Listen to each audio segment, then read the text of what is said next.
célébrer Dieu, une autre version dit psalmodier Dieu. Donc l'idée ici, il y a une autre qui dit composer des mélodies dans votre cœur pour Dieu. En d'autres termes, ce sont des chants qu'on compose pour Dieu. Donc parfois, Dieu peut nous mettre un chant à cœur. Par exemple, dans les cantiques spirituels, c'est inspiré du Saint-Esprit. C'est lui qui nous met cela à cœur, donc on le reçoit. Mais il y a d'autres cas, dans certains cas, par exemple dans le cas de psalmodier Dieu, c'est nous qui prenons l'initiative de composer un chant pour Dieu comme un geste d'amour. L'apôtre Paul nous encourage à faire cela. Mais l'important ici, c'est qu'il dit de chanter et célébrer Dieu de tout votre cœur. Donc l'expression qui me frappe vraiment dans ce passage, c'est de tout votre cœur. Maintenant, le cœur dans la Bible est souvent utilisé au sens plus profond. Par exemple, quand on parle du cœur de la mer, ou bien on est arrivé au cœur du sujet. Donc cela veut dire la partie la plus importante, le cœur de la mer, la partie la plus profonde de la mer. Donc souvent le mot cœur est utilisé dans la Bible comme une métaphore pour parler de la partie la plus profonde et la plus importante de l'homme, qui est l'esprit de l'homme. Donc voilà pourquoi souvent dans la Bible, le cœur est utilisé de manière synonymique avec l'esprit, comme par exemple dans le psaume 51, « Ô Dieu, crée en moi un cœur pur, renouvelle en moi un esprit bien disposé. » Donc on en trouve pas mal de passages dont le cœur est utilisé de manière synonymique avec l'esprit. Donc quand la Bible nous dit de chanter avec le cœur, donc c'est chanter avec la partie la plus profonde de nous-mêmes. On peut chanter des lèvres, on peut même chanter avec l'intelligence ou avec l'âme, mais quand on chante avec le cœur, on chante avec tout son être. Le chant surgit de la partie la plus profonde de l'être humain, qui est l'esprit. Et ceci a un impact très très fort dans notre communion avec Dieu.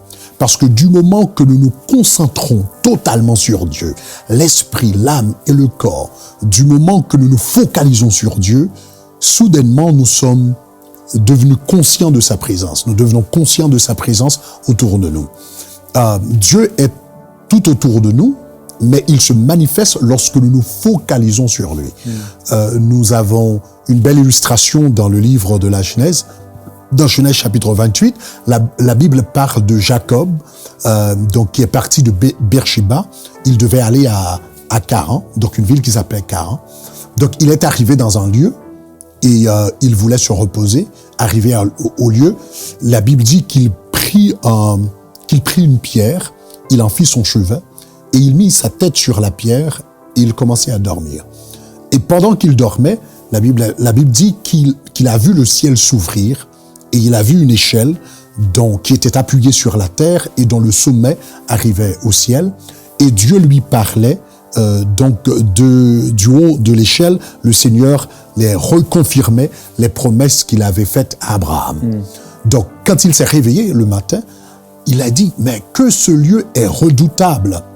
Il dit, l'Éternel est dans ce lieu et moi, je ne le savais pas.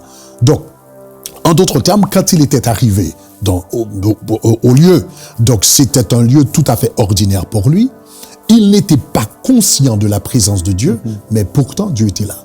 Donc, qu'est-ce qui l'a sensibilisé à la présence de Dieu?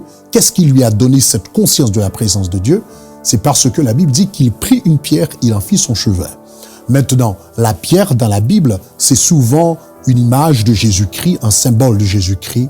La pierre qu'on rejetait ceux qui bâtissaient, nous dit le psaume 118, est devenue la principale de l'angle. Donc du moment qu'il a mis sa tête sur la pierre, du moment qu'il a mis ses pensées sur la pierre, c'est-à-dire Christ, du moment qu'il s'est focalisé sur le Christ, automatiquement, le ciel s'est ouvert devant lui. De la même façon, vous et moi, quand nous nous focalisons, Dieu est autour de nous, tout autour de nous, que ce soit au boulot, que ce soit à la maison, que ce soit dans la voiture, Dieu est tout autour de nous. Mais du moment que nous mettons nos pensées, nous nous focalisons sur la pierre, sur Jésus-Christ, sur sa présence, automatiquement, le ciel s'ouvre et nous commençons à nous apercevoir de sa présence qui est autour de nous.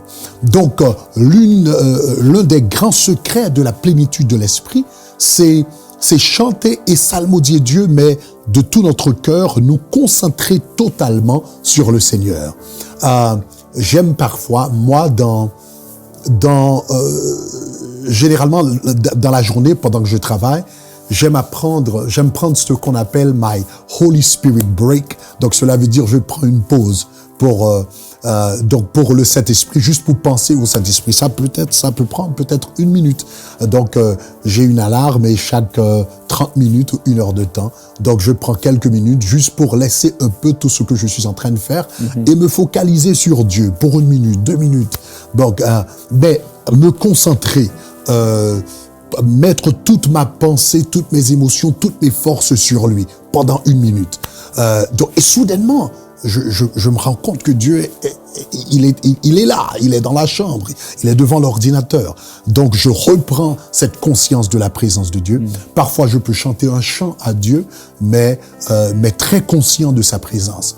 Donc, l'idée ici, c'est se focaliser sur Dieu, que ce soit à travers des paroles, à travers des chants, à travers des cantiques, mais se focaliser et qu'on le fasse avec le cœur, qu'on se concentre totalement sur Dieu. Et soudainement, la présence de Dieu se manifeste. Et là encore, on est rempli une fois de la présence du Saint-Esprit dans notre vie. Amen. Paul dit à Timothée, tout d'abord, Timothée était pasteur à Éphèse, pasteur dans une grande ville. Donc, c'était une grande ville alors, Éphèse. Donc, c'est possible également qu'il fût pasteur d'une église donc assez considérable, donc une grande église. Mais Paul lui dit, souviens-toi de Jésus. Et ça, c'est intéressant que Paul rappelle à un pasteur de se souvenir de Jésus. Donc, le rôle du pasteur, c'est de parler de Jésus, c'est de prêcher l'évangile de Jésus-Christ, c'est de présenter la personne de Jésus. Mais Paul dit à Timothée, souviens-toi de Jésus.